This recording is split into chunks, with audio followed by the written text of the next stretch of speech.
जय हिंद दोस्तों, हम सभी जानते हैं कि बिहार एसएससी के एग्ज़ाम में जीके साइंस का बहुत बड़ा महत्व रहता है, क्योंकि इसमें आपको 25 क्वेश्चन देखने को मिलते हैं। इस 25 क्वेश्चन में आपको फिजिक्स, केमिस्ट्री और बायोलॉजी देखने को मिलता है। हमें कम से कम इसमें से 20-22 क्वेश्चन को सही करना ही होगा, तब जाके हमारा रिजल्ट होगा। यदि हम 20 से भी कम नंबर लाते हैं, थोड़ा हमारा हम लोग मेट बनने में समस्या खड़ा होता है। इसको देखते हुए हम डेली एक 25 क्वेश्चन का सेट प्रैक्टिस लेकर आए हैं, जिसको हम डेली करेंगे, जिससे कि हमारा क्वेश्चन को सुधार कर सके। चलिए स्टार्ट करते हैं।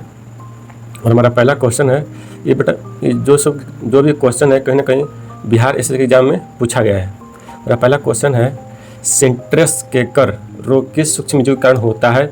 दोस्तों ये बेसिस में पूछा गया सवाल है। इसका जवाब क्या होगा? ऑप्शन दिया हुआ है कवक, जीवाणु, विषाणु या शैवाल। तो सही जवाब हो जाएगा दोस्तों जीवाणु यानी बैक्टीरिया। और अगला क्वेश्चन है, मानव शरीर में पिट्यूटरी ग्रंथि यानी पीयूष ग्रंथि कहाँ स्थित होती है। ऑप्शन है ए गले में, दूसरा हृदय के पास, तीसरा मस्तिष्क के आधार में, चौथा पेट में। तो पीयूष ग्रंथि कहाँ स्थित होती है? मस्तिष्क के आधार में। जवाब क्या होगा? मस्तिष्क के आधार में। इसे हम लोग मास्टर ग्रंथि भी कहते हैं। अगला क्वेश्चन है, निम्नलिखित में कौन सा एंजाइम लार में पाया जाता है। इसका ऑप्शन दिया होगा पेप्सिन, दूसरा ट्रेप्सिन, तीसरा टाइलिन, चौथा रेनिन। इसका सही जवाब होगा दोस्तों आपका टाइलिन। क्या होगा? टाइलिन। अगला क्वेश्चन है, पेनिसिलिन की खोज किस वैज्ञानिक ने की थी। पेनिसिलिन की खोज किस वैज्ञानिक की थी? ऑप्शन दिया Edward Jenner, Alexander Fleming, Louis Pasteur और रॉबर्ट कोच। इसका सही जवाब होगा अलेक्जेंडर फ्लेमिंग। और अगला क्वेश्चन है, हड्डियों और दांतों के निर्माण के लिए मुख्य रूप से कौन सा खनिज आवश्यक है। ऑप्शन दिया है ए सोडियम और पोटेशियम, बी दिया हुआ है लोहा और आयोडीन, सी है कैल्शियम फास्फोरस, डी है जिंक और मैग्नीशियम। इसका सही जवाब हो जाएगा कैल्शियम एंड फास्फोरस हड्डी दांतों के लिए बहुत जरूरी है। और अगला क्वेश्चन है, रक्त का थक्का यानी ब्लड क्लोटिंग जमने में कौन सा विटामिन मदद करता है। इसका सही जवाब होगा, इसका ऑप्शन दिया vitamin A, vitamin E, vitamin के, विटामिन डी। इसका जवाब क्या हो जाएगा? विटामिन के, ऑप्शन नंबर सी। और अगला क्वेश्चन है, रेशम के कीड़ों का पालन क्या कहलाता है। दोस्तों ये बेसिक एग्जाम में क्वेश्चन पूछता ही है, यानी कि रेशम कीड़ों का पालन, मधुमक्खी पालन या फिर कीट पतंग का पालन, मछली का पालन। उसमें से आपको समझिए कि बिहार सचिवालय का ये पसंदीदा टॉपिक है।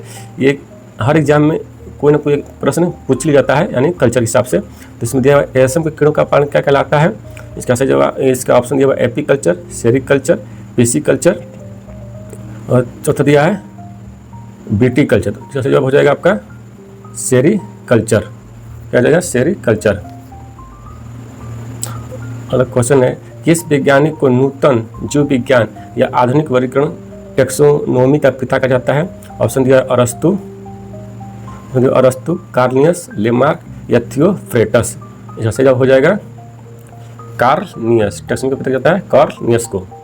अगला क्वेश्चन है, क्विक सिल्वर के नाम से किस धातु का नाम जाता है। किस नाम जाता है? या चांदी को, पारा को, प्लेटिनम को या एल्युमिनियम को। इसका जवाब हो जाएगा, क्या हो जाएगा? पारा यानी मरकरी को। अगला क्वेश्चन है, आधुनिक आवर्त सारणी किसने तैयार की थी। ऑप्शन है मेंडलीफ, दूसरा मोसले, सी डोबराइन, चौथा न्यूलैंड्स। इसका सही जवाब हो जाएगा मोसले ने। आधुनिक सारणी किसने दी? मोसले ने। अगला क्वेश्चन है, जंग लगने पर लोहे के वजन में क्या बदलाव होता है।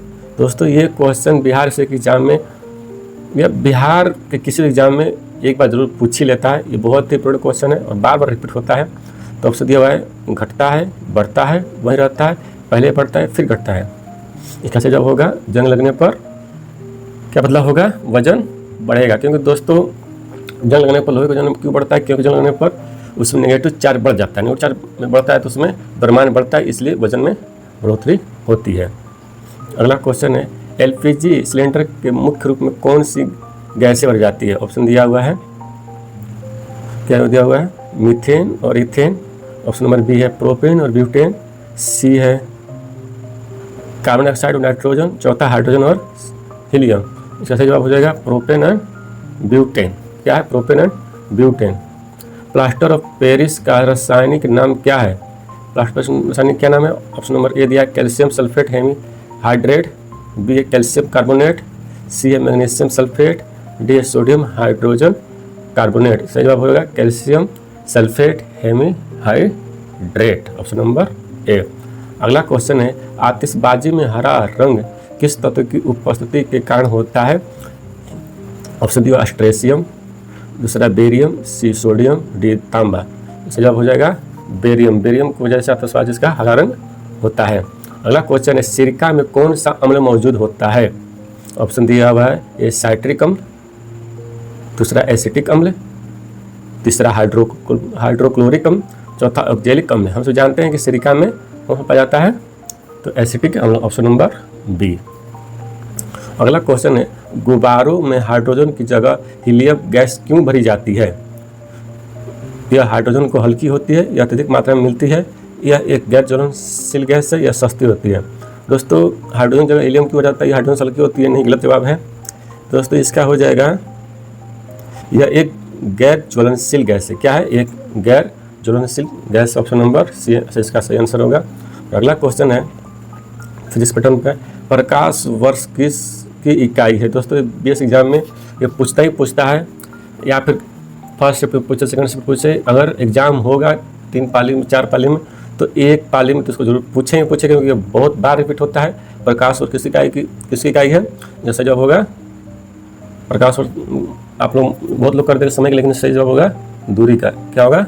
दूरी का। अगला क्वेश्चन है रॉकेट का उड़ना न्यूटन के किस नियम पर आधारित है? प्रथम नियम, दूसरा द्वितीय नियम, तीसरा तृतीय नियम, चौथा गुरुत्वाकर्षण नियम।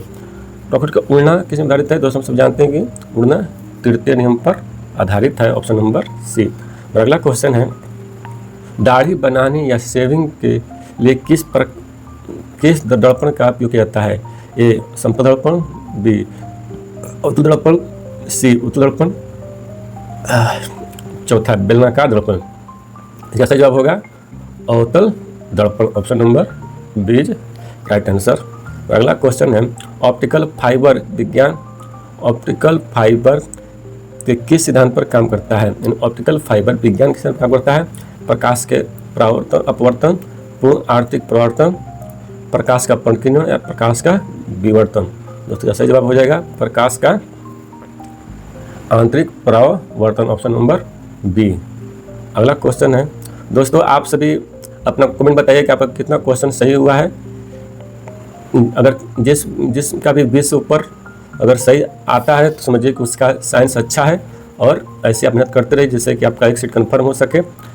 हमारा अगला क्वेश्चन समुद्र की गहराई मापने के लिए किस यंत्र का उपयोग किया जाता है? जैसा जवाब होगा समुद्र की गहराई मापने के लिए किस यंत्र का उपयोग जाता है? इसका ऑप्शन दिया अल्टीमीटर, हाइड्रोमीटर, फेडोमीटर या मैनोमीटर। सही जवाब होगा फेडोमीटर।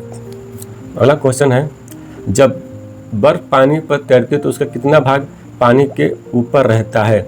1/10 भाग, 9/10 भाग, 1/4 भाग या आधा भाग? दोस्तों जब बर्फ पानी पर तैरता है तो 1/10 भाग ऊपर रहता है और 9/10 भाग पानी के नीचे रहता है। जैसा हो जाएगा आपका ऑप्शन नंबर ए 1/10 भाग पानी के ऊपर रहता है। और अगला क्वेश्चन है वायुमंडलीय दाब को मापने के लिए किस यंत्र का उपयोग किया जाता है? Option number A thermometer, B barometer, C hydrometer, D voltmeter. वायुमंडलीय दाब कौन करता है? जैसा जवाब हो जाएगा बैरोमीटर। क्या हो जाएगा? बैरोमीटर। दोस्तों आप सभी चाहते हैं कि इसका आपको पीडीएफ मिले तो आप हमारे व्हाट्सएप का जो कम्युनिटी लिंक है उस पर आप क्लिक करके आप ज्वाइन कर लीजिएगा, वहाँ पर आपको इसका पीडीएफ मिल जाएगा। क्वेश्चन नंबर 24 है फ्यूज का तार किस मिश्र धातु का बना होता है? नंबर 1 तांबा और लोहा, दूसरा टीन और शीशा, चौथा जस्ता और तांबा, डी नंबर एल्यूमिनियम चांदी। इसका सही जवाब क्या होगा? फ्यूज तार किससे बना होता है मिश्र धातु? तो टीन और शीशा का बना होता है। क्या होता है किसका? टीन और शीशा का। अगला क्वेश्चन है डेसिबल का उपयोग किस मापने किया जाता है? डेसिबल ऑप्शन नंबर ए प्रकाश गति, 2 ध्वनि की तीव्रता, सी गर्मी की मात्रा, डी हवा की गति। जैसे जवाब हो जाएगा ध्वनि की तीव्रता। क्या हो जाएगा? ध्वनि की तीव्रता। हम सब जानते हैं कि हमारा जो बातचीत का होता है 40 से 45 डेसिबल होता है, इससे अच्छा हो जाता है।